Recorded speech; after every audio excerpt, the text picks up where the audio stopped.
try not to be as criticizing as others people are for this against this, because I don't want to be lumped in with the other haters for all these different criticizing moments like this. I know I have criticized the same things, but my reasons for criticizing have been completely different in my own opinion. So now I guess I will have to someone has to defend these situations, even though I do not like them because of the enormous amount of despair happening.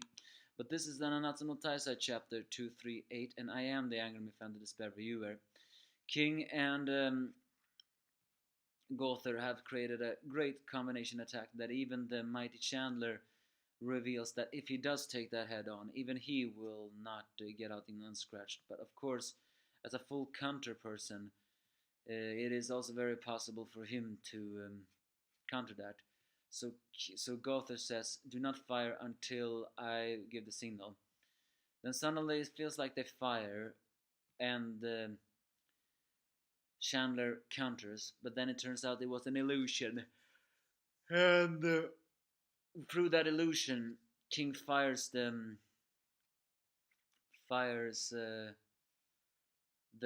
arrow for real. And seeing that it takes a little time for him as a mage to utilize full counter again, Chandler takes that hit head on, and it creates a massive explosion of awesomeness. As they fist bump, they suddenly see demons from the explosion, and King crushes them. Unfortunately, Gother tries to warn him, but it's too late, as he suddenly gets cut very much, revealing that these demons were illusions. Chandler is alive and actually only has some minor blood from his lip. I still don't know why people complained the fact that he survived. I mean, I complained that he did survive. I would have preferred if he died right there and now, because then we wouldn't have so much despair. But no, people just have to complain about that and that and that, and yet he survived this attack. I mean, they even acknowledged it. It was a powerful attack, and the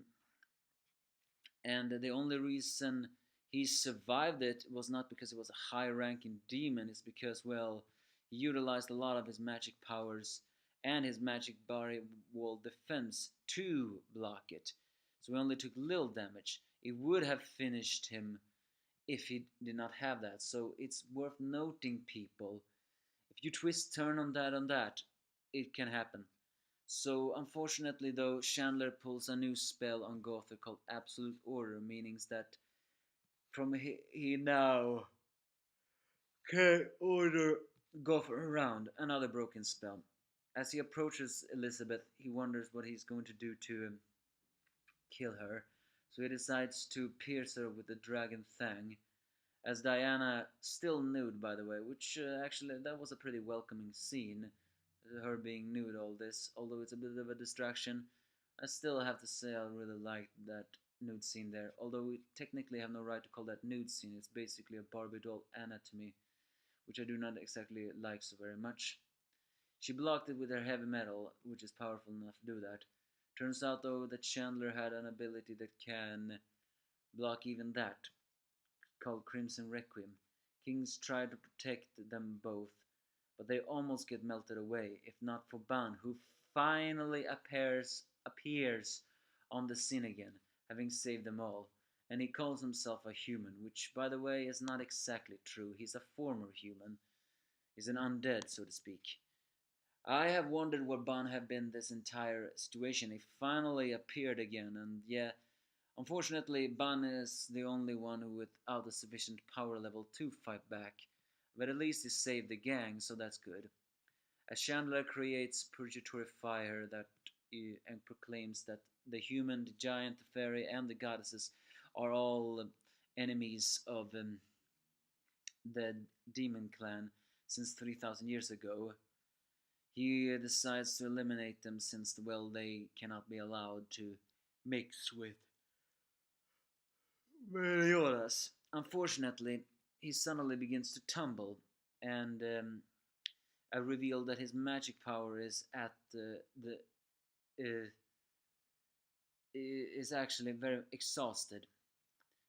Um, However, according to him, the abilities that have used should not have depleted him this much. He wonders if the body was weakened from the seal, but no, it turns out that Gother once again pulled a tricky arrow. That celestial arrow was more than just a very powerful amplified attack thanks to King and his abilities. No, it was also an attack that actually targeted the very spirit of Chandler, his magic powers, which probably also another reason why it didn't damage him enough, because when he used his magic powers to defend against the attack, it damaged his spirit more, meaning that now he cannot utilize much strength before.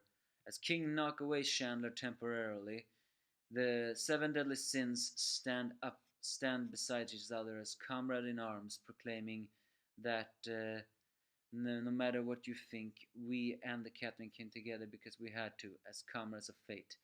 The battle has only begun as the sins surround Elizabeth and the unconscious Meliodas. With their bonds, undoubtedly they will win against Chandler. Of course, when they win, people will not stop hating because, well, that's basically the shtick, introducing a new character and then you suddenly have that new character killed. But well, again, I have no problem with him being killed. I hate new characters that get introduced again so hyped up and not getting knocked away too quickly, because that only means that because that means that what is that word? They're gonna bring too much despair. Of course, we shouldn't exactly underestimate the fact that the despair may in the end still win. Um, Although I'm beginning to wonder, will these words reach Meliodas? For some reason, in this final page, it almost seems to imply that the that that Ten Commandments Meliodas is beginning to get suppressed.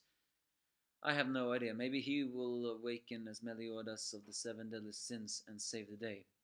Next chapter is called To Our Captain. The fight is not over yet, so people should not criticize it too much. All in all, it was a short but sweet chapter. Again, Chandler pisses me off, but he did show some amazing powerness here. The most awesome pose, though, was the seven deadly sins standing up. And yes, Diana's nude scene was actually appreciated, although it's technically not a nude scene. So, the seven deadly sins standing together as comrades was the most approachable scene here. Still, now Gother even can damage spirits? That's impressive. You give me a false if you have any.